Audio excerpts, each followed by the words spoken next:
Thank you so much, Ava. And hello, everyone. It's so wonderful to spend this morning with you.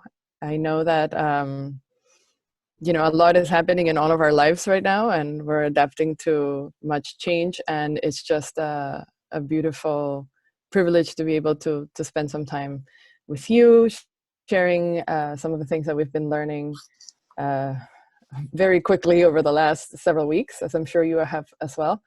I wanted to just let you know that I have put a link to the slideshow that we're going to be using today in the chat box if you want to pull it up.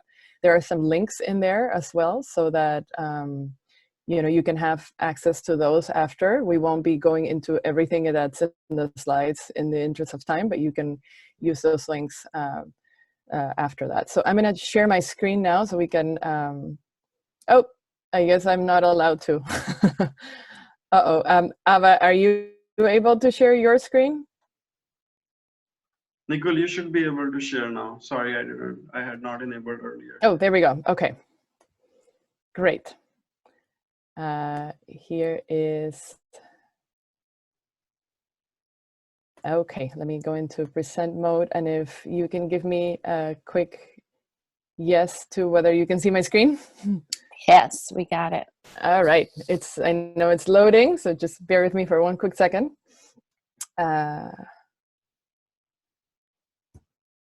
All right, here we go. Okay, so as Ava was saying, today we're going to be talking about some of the things that we've been learning around making sure that our online programs are accessible. And when we say accessible, we mean specifically accessible to folks with disabilities, students, adults, whoever you are designing for. Again, these are things that a lot of these things were things we knew, but things that have really been put to the test in the last few weeks as we've transitioned. We are not technology experts, we're educators, we are program designers. But again, we've learned a lot, and we wanted to create this space where we're sharing concrete strategies. We realize that for a lot of folks, there are some barriers in just being able to know what these things are and why they're important. So that's what we're trying to share with you today, just some more concrete, specific things that you can do right away. So a little bit about Open Door Arts, formerly VSA Massachusetts. You may have known us with our previous name. Open Door Arts, we're an affiliate of Seven Hills Foundation, and our mission is to increase access, participation, and representation in the arts by people with disabilities, strengthening our culture, our shared cultural community. So again, realizing that our cultural community is only strong when everyone is participating and represented. And we do this through 4 program areas. Cool Schools, I'm going to hold off on because Mia will tell you more about Cool Schools in a minute. We have 2 galleries called the Open Door Galleries, one in Boston and one inside the Worcester Art Museum. And those galleries share the work of artists with disabilities and also create forums for conversations around disability through the arts.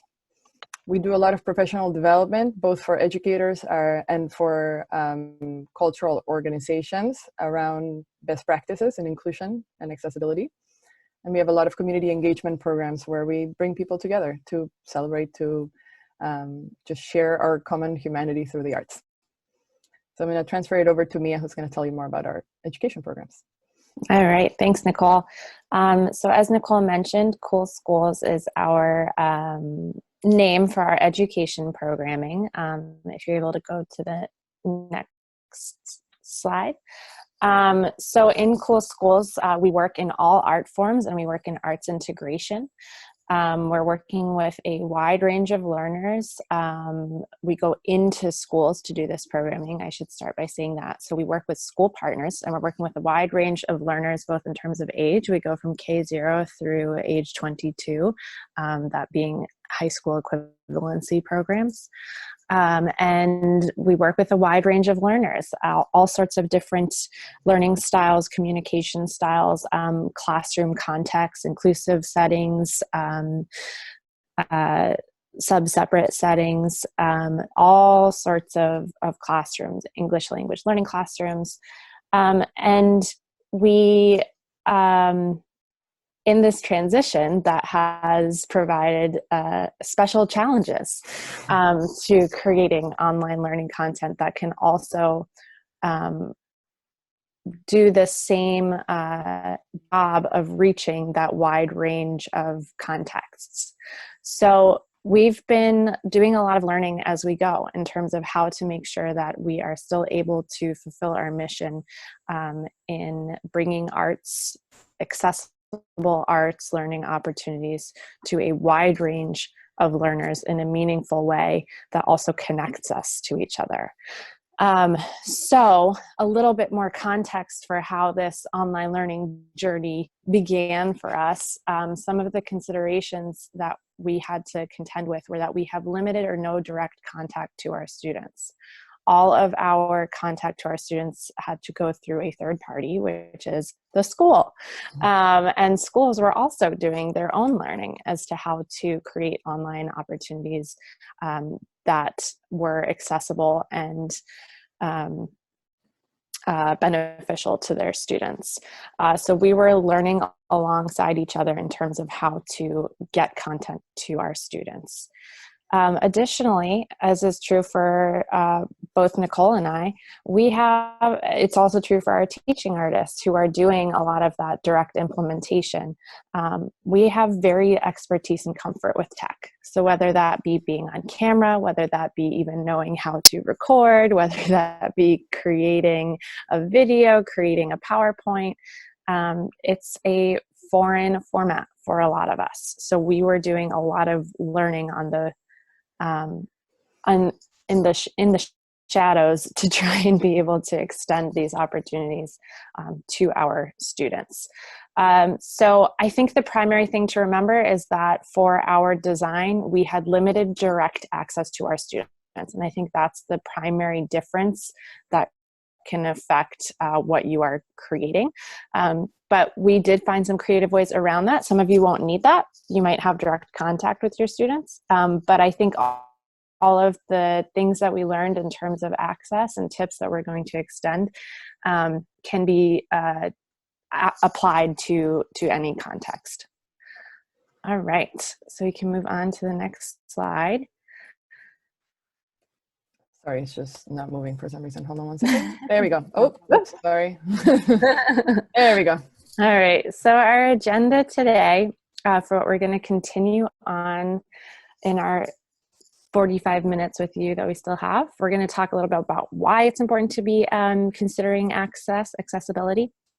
We're going to go over 7 tips for accessible online learning. We'll have some time at the end for questions and discussion, but as Ava said, if you have questions as we go, please use the chat function, and we'll be doing our best to look at those. And if anything's immediate, we'll try and address it. Otherwise, we might save your question for the end. And then at the very end, we'll go over some other resources that we thought might be helpful to you. Great. So getting right into why this is important. So all of us are here at the Arts Equity Summit because we care about equity. We care about inclusion. We care about humans. And if you care about equity, accessibility is a key element of that. And we're, it's always important and it's always there. And now that we're transitioning into kind of uncharted territory, it's really important to take a moment and acknowledge how massively important it is. You have students or participants with disabilities in your programs, whether you know it or not. This is, I think, something that we hear about in terms of like, well, but I'm not sure these practices apply to us because we don't have students with disabilities. And the truth is that you probably do. You might not know about it, or they may not have disclosed that to you. But we know that 20% of students in the Boston Public Schools have disabilities. We know that 10% of Americans have invisible or hidden disabilities. So chances are these practices are going to be really beneficial to a bunch of the people that you're designing online programs for. And also they're going to be beneficial for folks that don't have disabilities that are also benefiting from your programs. So a lot of these practices are helpful, to all of us. I mean, even I'm taking myself as a learner, even in the context of the Arts Equity Summit, and a lot of the things that have been put in place have been helpful to me. Even if I might not need them, they're still really helpful. Also, people with disabilities are disproportionately affected by this crisis. And we're seeing a lot of inequities already happening in education transitioning home, and in things that are being translated to the issues that we're seeing with students with disabilities receiving the services that they should be receiving. And I know a lot of that is because this is a really complicated crisis and we're trying to figure things out. But at the same time, we're thinking about the opportunity, which is that online learning opens a lot of opportunities and doors for people with disabilities. So it's on us as designers to get it right, and to get it right as quickly as we can, and to remember that we're going to be continuing to learn.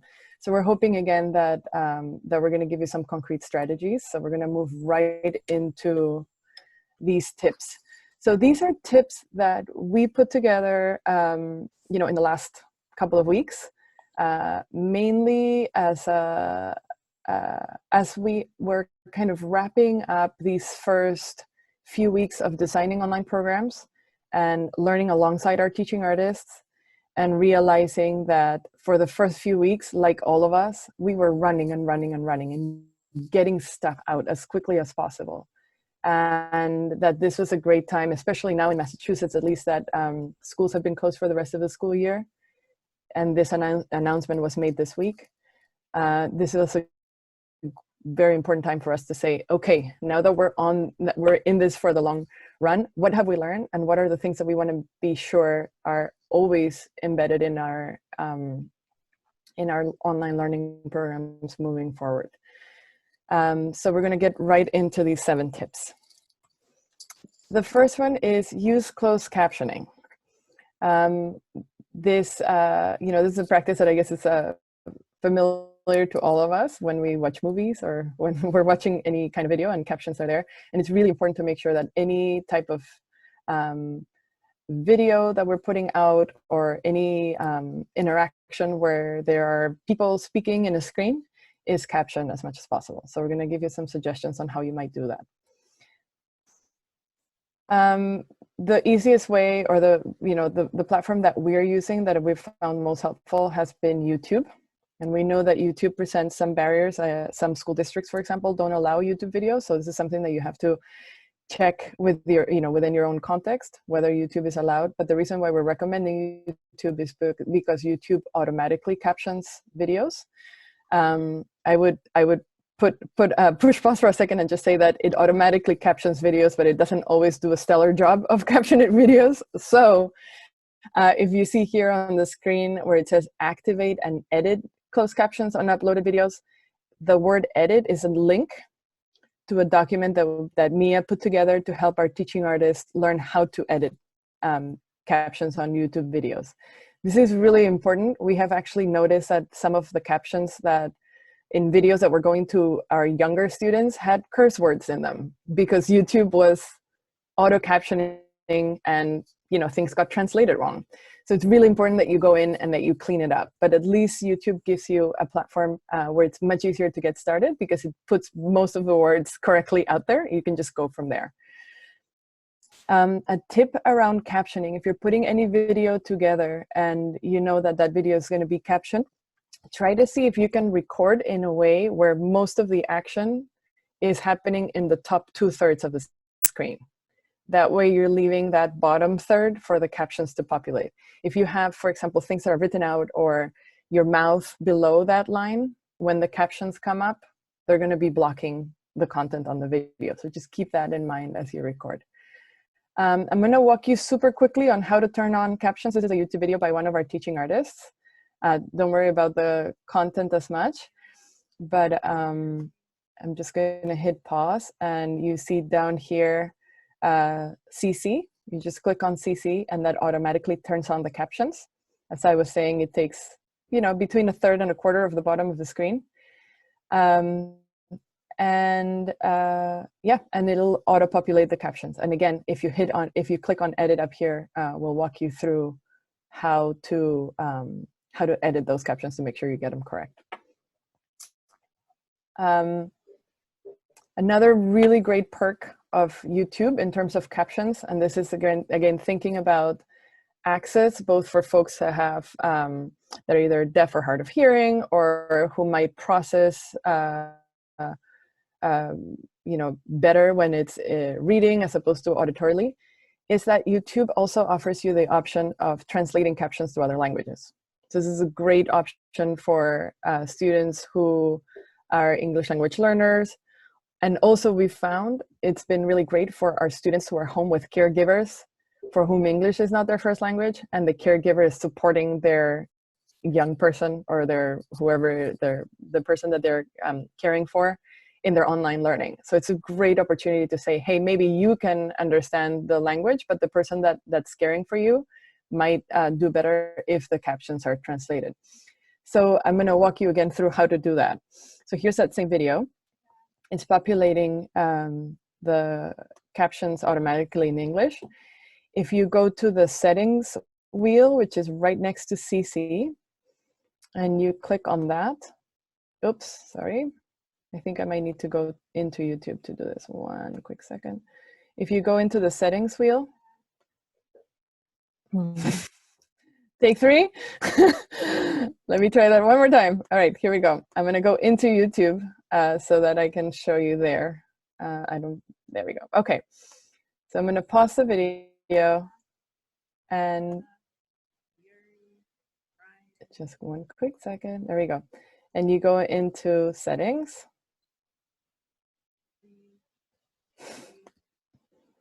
All right, you go into settings and you have subtitles. You click on that and then it automatically does English auto-generated.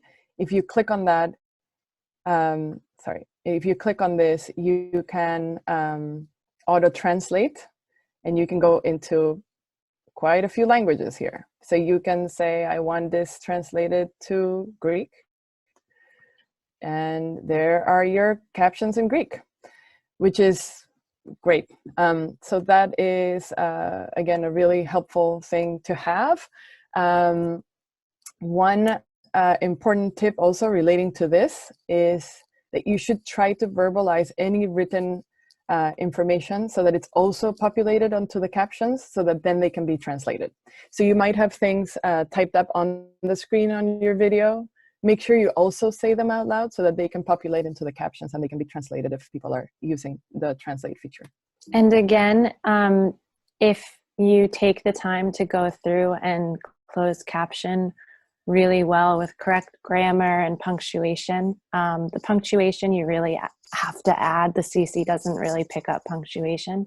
Then your auto translations will also be better, because of course they can get a little goofy if the closed captioning wasn't carefully edited prior.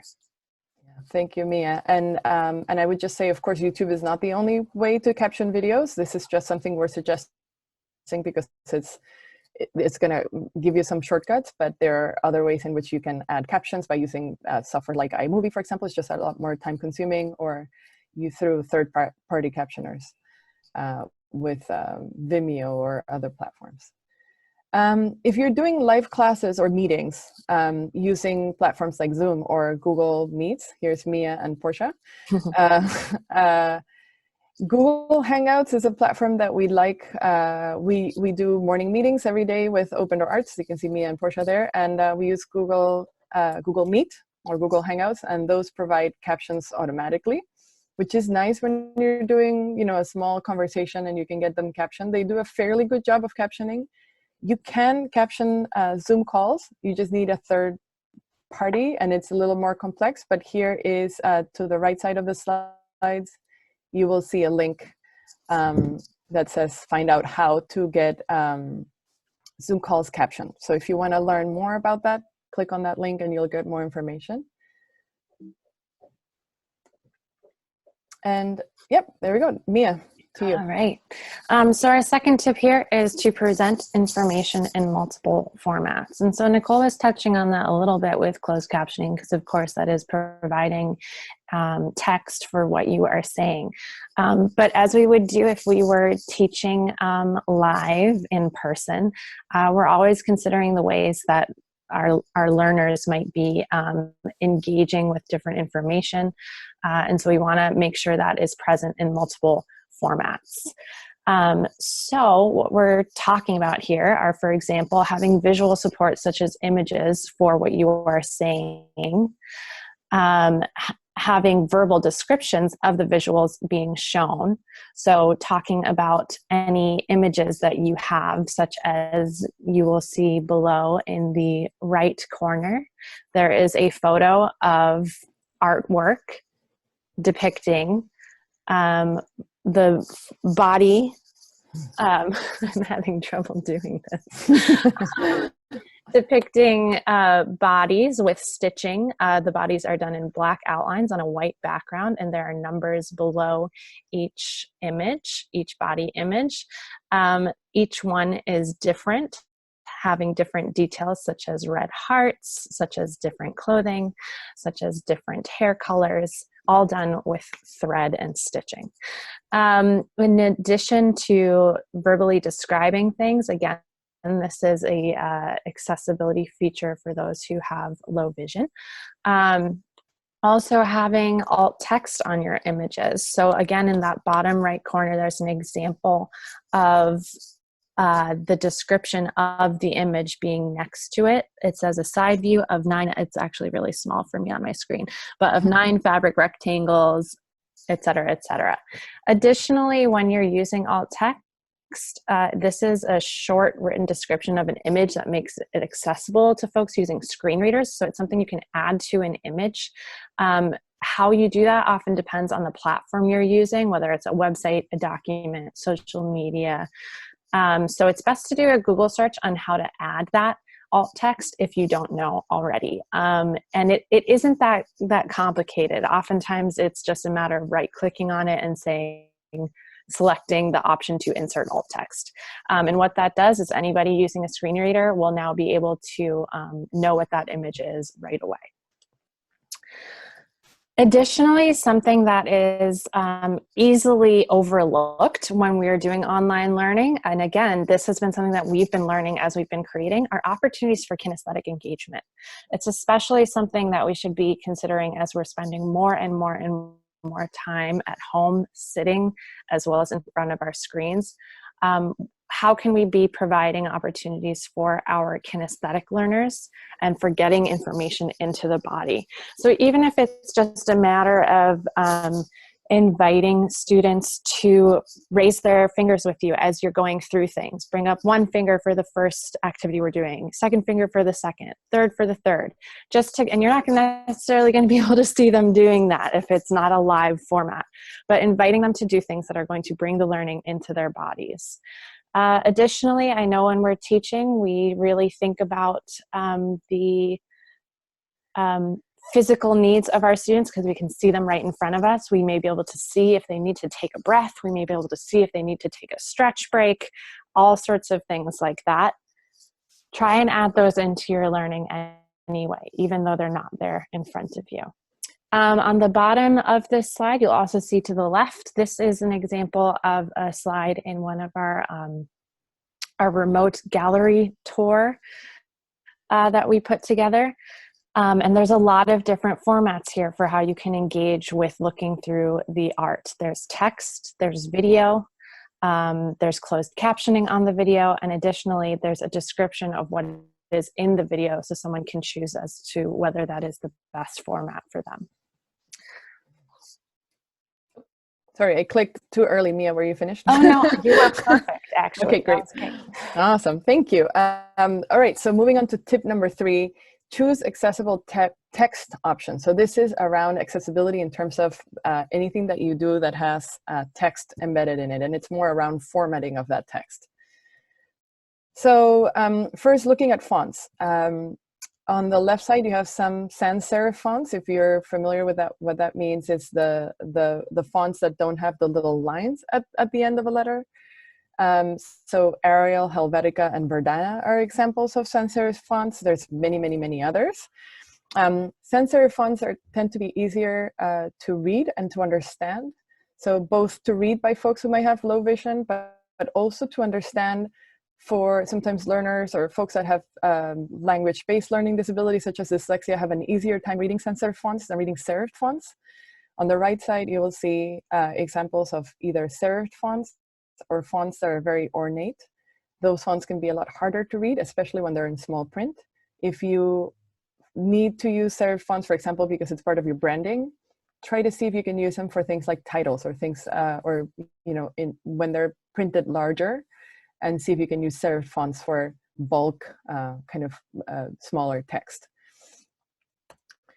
Contrast, another really important thing when you're sharing anything in text. To the left side, you have some examples of high contrast, where you will see, for example, the word hello printed in dark font over a light background, or in light font over a dark background, and also an example of text over an image. So make sure that anytime you are printing anything, that you can have as much contrast as possible for easier readability. If you are in a position where you have to use something that doesn't have great contrast, try to see if you can make it bigger at least. But there are many choices. On the right side, you see examples of low contrast, and you can see how difficult it is to read the word hello when there's not great contrast, or when you're putting it over a busy image background in a font that is not, in a color that is not high contrast. So again, try to make sure that you're keeping an eye on contrast. Another great strategy is to highlight or change color to emphasize key concepts. So this is especially important when you are using a lot of text. And it's really hard when you look, for example, at a slide like this one. This is an example of one of our learning slideshows that we've been sending to our adults. And when we put the slide together, before we turned those keywords into purple, it was just a lot of text in one slide, and it was a little dense. So this is a way to kind of break it up and make the key concepts or the keywords stand out, so that you can process it a little bit better and understand what are the things that you should be paying most attention to. All right, Mia. All right. So the fourth tip is prepare your participants. And what we mean by this is think through what is going to be needed for your participants to be able to engage with the learning that you're offering. Perfect. Thanks, Nicole. So first things first, again, these are things that we do in our regular everyday teaching practice, but when we're switching to this unfamiliar online format, they often go out the window pretty quickly. And I say this because from personal experience, they absolutely went out the window for us, which was very funny because there is no class that we have ever taught.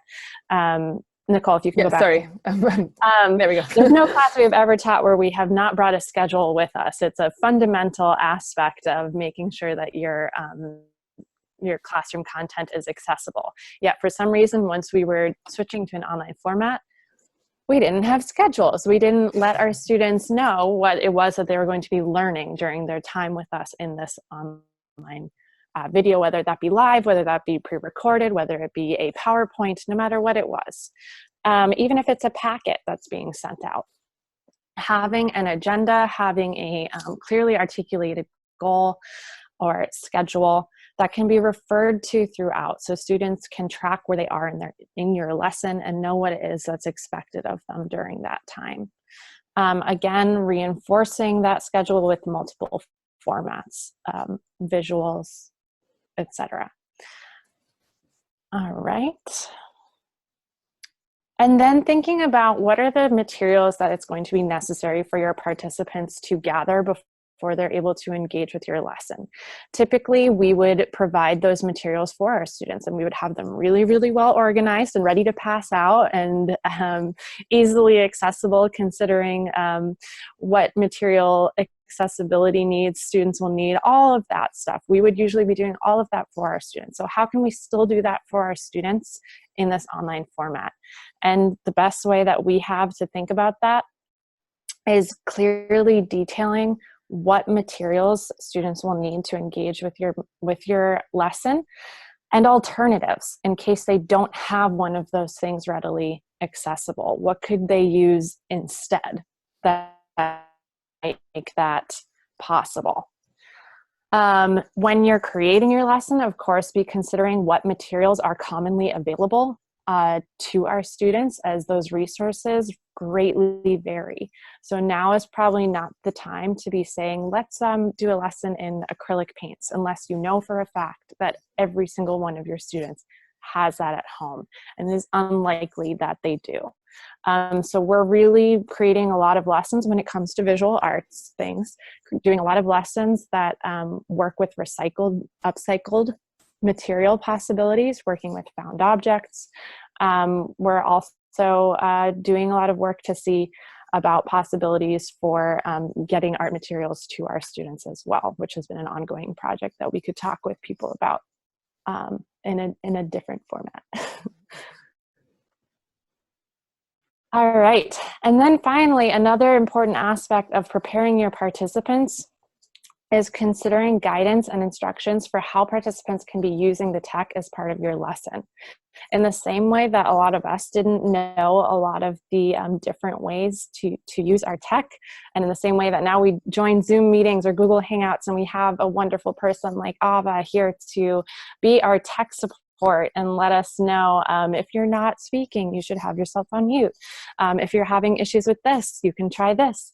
All of those things should also be incorporated in the online learning that we're offering our students. An example here is clearly detailing what is going to happen, what tech is being used in this virtual tour. There's going to be videos, there's going to be some photos, there's going to be some descriptions. In those videos, you can turn on closed captioning or the auto translate captions. We have other online learning that we've created where the first lesson is literally just how to use the tech. That is the entire first lesson, is just how to use the tech that we're going to be using and to practice using that tech so that we can know that we all have that foundation for how we can engage. We also want to make sure that we're continuing to define key vocabulary. It is harder to remember this when you don't have students in front of you to be able to see their reactions to the words you're using. So really going through our lesson and thinking, what are the words that I'm going to need to define and how am I offering that definition? And this, again, has been a learning curve for us as well. An example here on your screen is the word freeze. And what that means is that you stop moving your body and your voice. And that would be especially important to define if you're doing an activity where you're getting kids up and moving and you're not there to help them with some of that self-control or that understanding of the instruction in person. Or if you're doing it in a live format, it will still be really helpful to have defined that ahead of time. And this is an example from an elementary school age lesson. We also have seen other defining of key vocabulary where they define a lot of vocabulary right up front. We want to make sure that we're not overwhelming anybody with that information. And of course, still considering those multiple formats. So how can we be providing concrete images of those formats? One thing that we found that's interesting is one difficulty that is often happening when you're teaching live is that you only have two hands. So it's really hard to have visuals for everything that you are talking about and not getting them mixed up and lost and things like that. It actually is a lot easier in an online format to have those things ready to go and to just be able to scroll through as you are talking about different vocabulary. So, you know, there's some things that we're finding that are kind of a little interesting and creative and helpful about having an online format in delivering information. All right, thank you, Mia. Tip number 5 is check your tech. Again, you know, we're moving to using all of these platforms. Some of them were familiar to us before, some of them weren't. But technology can make or break access. You know, specific things around, like, are your students able to see you, to hear you, to understand what you're saying? And technology can play a critical role in making that happen. So there's specific considerations, like, for example, your mic placement, if you're recording a video, for example, or if you're on a Zoom call. And when we say mic, also remembering that we're not talking necessarily about a microphone that you have purchased, but whatever you're collecting your audio through. It could be your computer microphone. It could be, for example, we've seen folks that are using the microphones on their, if you have headphones like the ones that I'm using right now that have the microphone built in, sometimes that microphone gives you better recorded audio if you're making a video. If you don't want to have the buds on, one thing we've seen people do is to, like, scotch tape the microphone to a pencil and hold it on like a microphone, or you can, move where it goes. You can do all sorts of different things with your microphone, but just making sure that your audio is collected in a way that it's clear and understandable and that people can hear you. Lighting also really important, making sure that you don't have that it's not too bright or too dark, so that folks can see you. If you're speaking, they can see your lips clearly. If there's any information that you're holding up, that information is visible with the correct lighting. And again, we're all scrambling to work from all sorts of interesting places in our homes with background noises and running children and all sorts of distractions. So we're all doing the best we can. Just keeping in mind, with what I have, what are the best options that I can use. The background, contrast, and simplicity. I chose this photo here. This is one of our teaching artists doing a YouTube video for her students. And she has a very plain background.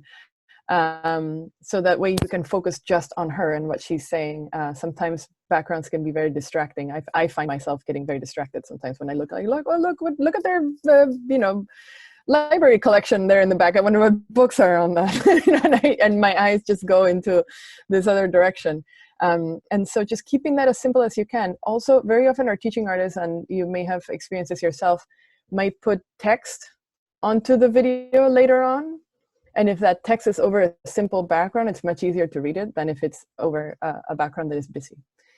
And finally, your camera placement. And by camera, again, we're talking about your phone or your computer, or whatever it is that you're using as your camera.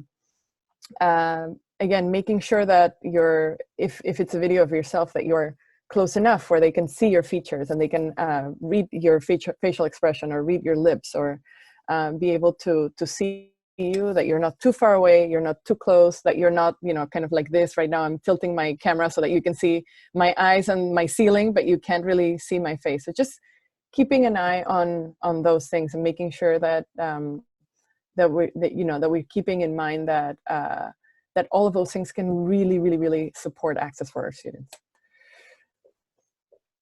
All right, Mia. Okay, so the sixth tip is offer choices for interaction. And so when we're referencing this, there are two kind of points I wanted to go over. The first being offering questions in different formats and considering the question style that you are delivering. It is often that we ask open-ended questions, and open-ended questions can be fantastic depending on the format you're using. But are there opportunities where you can offer multiple choice rather than open-ended? And this can be a great opportunity for increasing engagement for somebody who is not able to type a full answer or to record a full answer, but could indicate on a Google form that you send out a choice that they are hoping to indicate to you. So for example, how are you feeling today?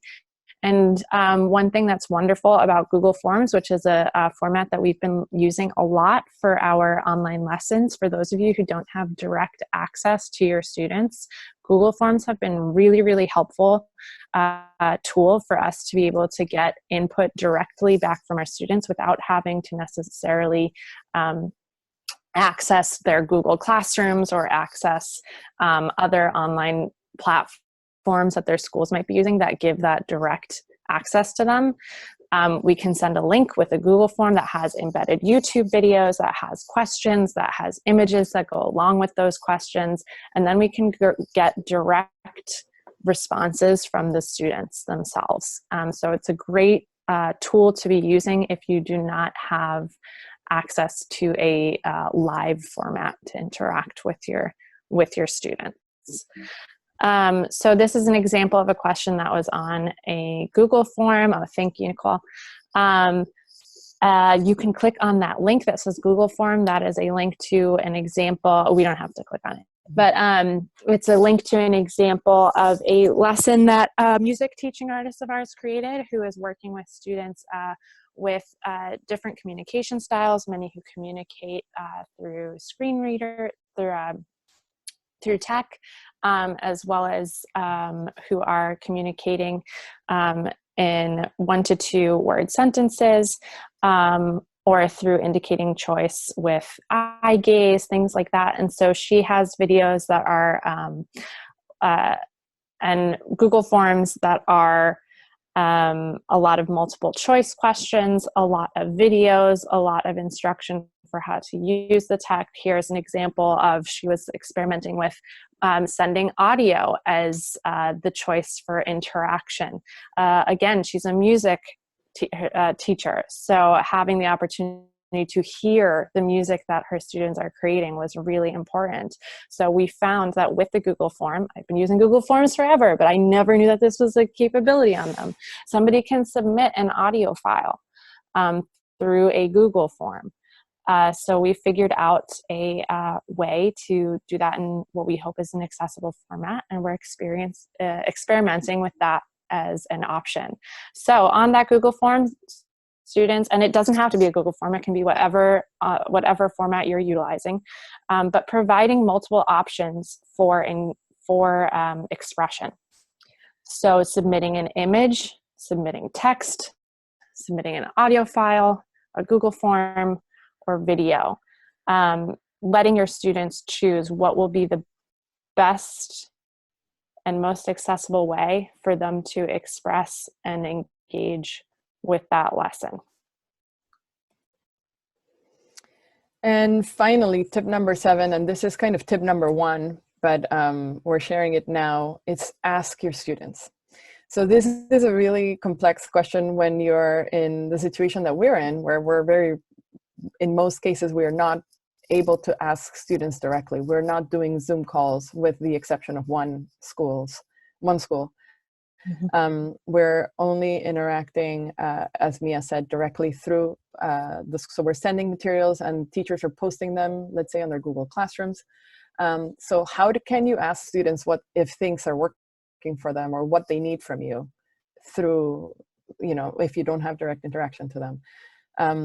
So, one of the ways that we've been doing it, just piggybacking on what Mia was just describing, is using these Google Forms. And not only asking them to submit what they've created when they engage with the online learning opportunity, but just asking them specific questions around how things are working for them. So this is also providing an opportunity for them to self-advocate. Some examples that we've used are, is there something you need? Do you need a silly photo of laughs? Do you need an email check-in? Do you need information for meal or tech access? We also realize that we have a role there, right? And just making sure that families are getting the information that they need. Something else, and then there's an open-ended question. Were you able to access this week's comic art page? Yes, no, I did, but there are some things I need to be able to do it that maybe I don't have access to. What do you need in order to start creating your comic? So we're asking them questions around how this is working for them, and if there are potentially formats that we could explore with them, or any other resources or supports that we can provide. If you have the luxury of having direct access to your students, wonderful. Ask them the question. How is this working? What else do you need from me? Would you like me to try this other thing and see how that goes? And again, this depends on the needs and the communication styles of your students, how you might ask those questions to them. With some of our teaching artists, it was the question of, how are you feeling today? Is there an adult with you today? You know, how can we support them? Or, you know, say hello to, you know, adults say hello to the teacher. So just having those opportunities to gather feedback and to let them, to have them let you know what they need from you. So that is it for the tips. We hope these have been helpful. I realize we have very little time left, but maybe we can take 1 or 2 questions before we wrap up. I know we have a hard end at noon because there's lunch, I guess, at noon before the sessions at 1. But if we have a couple of questions, I am not able to look at my chat screen. Let me see if I can. We had one question so far from Jason, which is, how are you getting supplies to kids if they don't have them? It's a really great question. It's something that we've been grappling with a lot, that I'm sure many of you have been grappling with as well, that there's a lot of inequities and a lot of under-resourced students that we really want to be doing more than we are, and having opportunities to provide those resources so that this learning can continue at home. And the biggest thing we're doing is working with the school systems. I saw an answer to Jason from Terrence saying that some schools are using or planning to use their food distribution systems to get learning materials out, and that is also what we have found as well. And we're working directly alongside our schools and our districts to be fundraising and to be figuring out those systems and structures for getting those materials home. In the meantime, we're doing our best to not let that stop us, to not let that be the barrier that prevents learning from happening. So we're taking a lot of, as mentioned, considerations into what materials might be available at home. I know for Boston Public Schools, tech should not be a barrier for any of our families. That they have said to us, if anybody is telling you that they do not have a computer at home, they should have a Chromebook per student in the household. This is just BPS, Boston Public Schools. And that there are people to contact to let them know if that tech and that access isn't yet implemented. Not a perfect system in any way, shape, or form, but we are following the protocols and the avenues that we have available, and figuring out if there's other opportunities for pushing those services forward. How much feedback are you receiving through the Google Forms? How well has that been working in general? Great question. We are seeing varying response depending on the school. And one thing that I will say is that for the first, I think, 2 to 3 weeks, we didn't receive a single response on the Google Forms. And then all of a sudden, the floodgates opened. So in the same way that it is taking us time to put these lessons together and to extend them out to people, it is also taking our families and our students time to get into their rhythms and get into their understanding of how to format their day, how to share their computers and tech, and support each other in accessing and engaging with the online learning. So I think there's a lot of patience that has to happen. And in the same way in a classroom, we wouldn't change our entire lesson structure and curriculum based off of one class, but we might try something again to see if it sticks the second time. We need to be patient with the online learning too, and remember that a lot of this is new for everybody. So what we've been doing is creating things, giving them a couple weeks to kind of see how they sit, following up with our schools to see if they have any tips for us if we're not receiving feedback directly from our students, and then going from there. But when we have let things sit for a few weeks, we are finding that interaction and engagement trickles in. So try not to get discouraged. I know it is so hard to teach in a vacuum, and that is something that we have found is really impacting our teaching artists on a big big emotional level is that we're used to getting the energy and the feedback from our students and playing off of that and getting fueled by it. And we don't have that right now. So it feels really sad to be teaching in a vacuum. Stay strong because it is getting out there. People are interacting with it. Our students are interacting with it. And one thing that we found is really helpful as administrators and supporters of our teaching artists is interacting with their materials, making sure that we are watching it, that we are filling out their Google Forms, that there is some sort of interaction, if not from the students most immediately. But we are receiving submissions from our Google Forms, which has been really, really exciting. For our lessons that are not a Google Form format, it is harder to know. We look at how many views we have on our videos. We also have some teachers who we're working really, really tightly with, and they're able to send us kind of images or feedback or comments that they've received from students and families surrounding our lessons. And I would just add to that, so in addition to what we're doing with Cool Schools, with our school programs, we in one of our galleries, the one in Worcester, we used to have adults that were in day programs. Those programs are closed for the moment as well. But we had four days a week, we had adults coming into our gallery, which is also a studio space, and, you know, doing arts learning, and it's a studio space as well. And we wanted to continue that at home as well. So we've been partnering with the Worcester Art Museum to put out arts learning opportunities for them.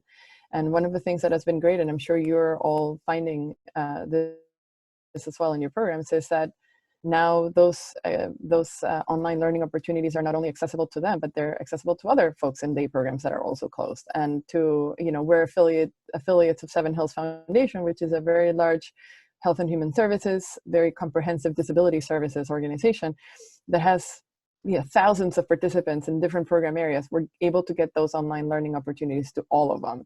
And so taking the opportunity to say, you know, yes, it's really tough. It's not the same. I feel like we're kind of like late night hosts who are like, you know, doing their stand up and nobody's laughing.